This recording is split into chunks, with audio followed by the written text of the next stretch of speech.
Hi everyone, Miss Tiffany's here, and I'm really excited this week because we're getting super duper close to my very favorite story in the Bible. So I'm counting down the days until we get to that. Let's go ahead and get started with today's lesson.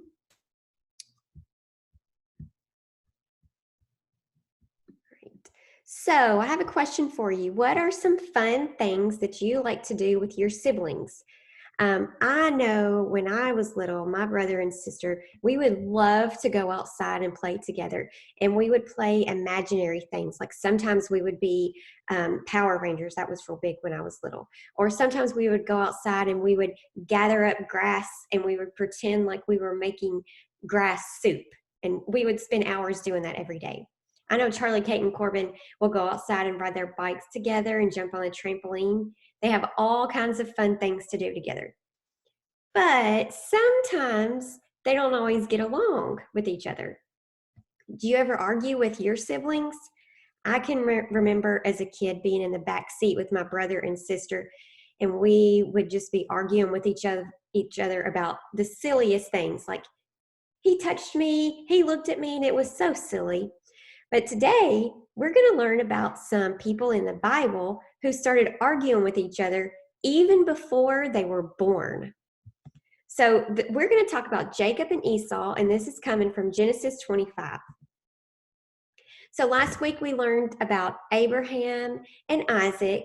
So remember to keep Isaac in mind right now. He had two sons, and they were actually twins, Esau and Jacob.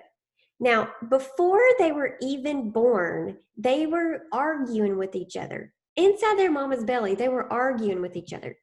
So from Genesis 25, verses 22 and 23, the babies jostled each other within her. And she said, "Why is this happening to me?" So she went to inquire of the Lord. The Lord said to her, we're going to pause right there. I wanted to talk about the word jostle. Jostle means to push or bump against someone. So you can see the kids here and even the dogs, they kind of look like they're jostling with each other. But the kids are bumping into each other and kind of pushing. This is what was going on with Jacob and Esau.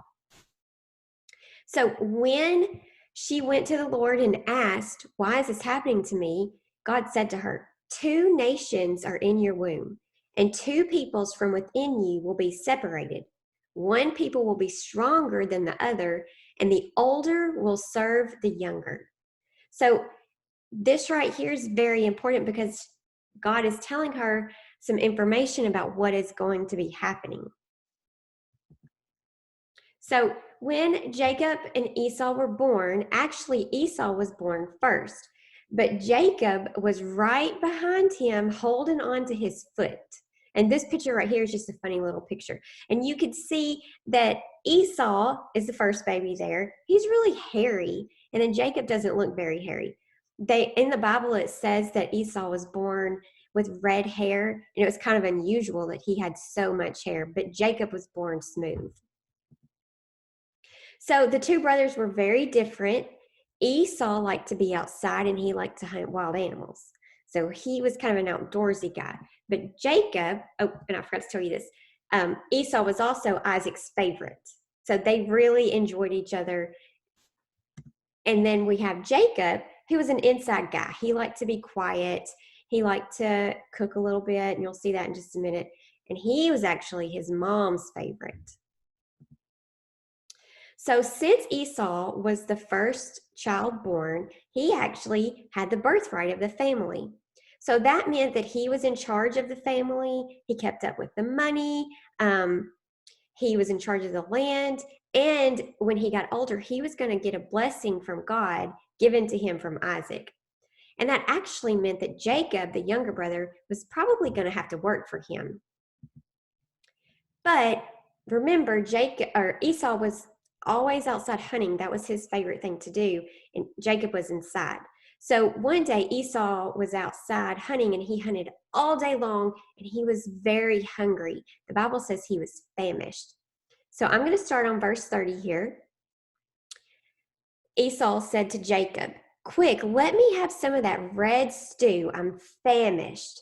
And Jacob, I skipped a little bit on verse 29. It said Jacob was inside cooking some stew. So Esau saw the food, and he got really hungry, and he said, "Please give me some of that. I'm starving." In verse 31, Jacob replied, "First sell me your birthright." "Look, I'm about to die," Esau said. "What good is the birthright to me?" But Jacob said, "Swear to me first." So he swore an oath to him, selling his birthright to Jacob. Then Jacob gave Esau some bread and some lentil stew. He ate it and drank, and then he got up and left. So Esau despised his birthright. So at this very moment, Esau gave up the right to be in charge of his family and to take care of the money and all the land. And we're going to find out a little bit more next week about the blessing from Isaac. The story's going to continue next week, and you're going to see these two brothers are still not really getting along with each other. So I know that we're all inside with our families right now, and we're getting to spend lots and lots of time together. So this week, I challenge you to not argue with your brother or sister. Now, that's a really hard challenge. Charlie, Kate, and Corbin have decided if they don't argue with each other, that I have to pay them $10. Now, this has to last the whole month. So I don't know if they're going to make it or not, but if they do, I'm going to pay them $10 just because it's a super big challenge. That's what they want their allowance to be this month. I'm going with it. It's a win-win situation. But I hope this week that you and your brother or sister can get along with each other, and you can think about Esau and Jacob as you are getting along with each other. So I hope you guys have a great week, and I'll see you soon.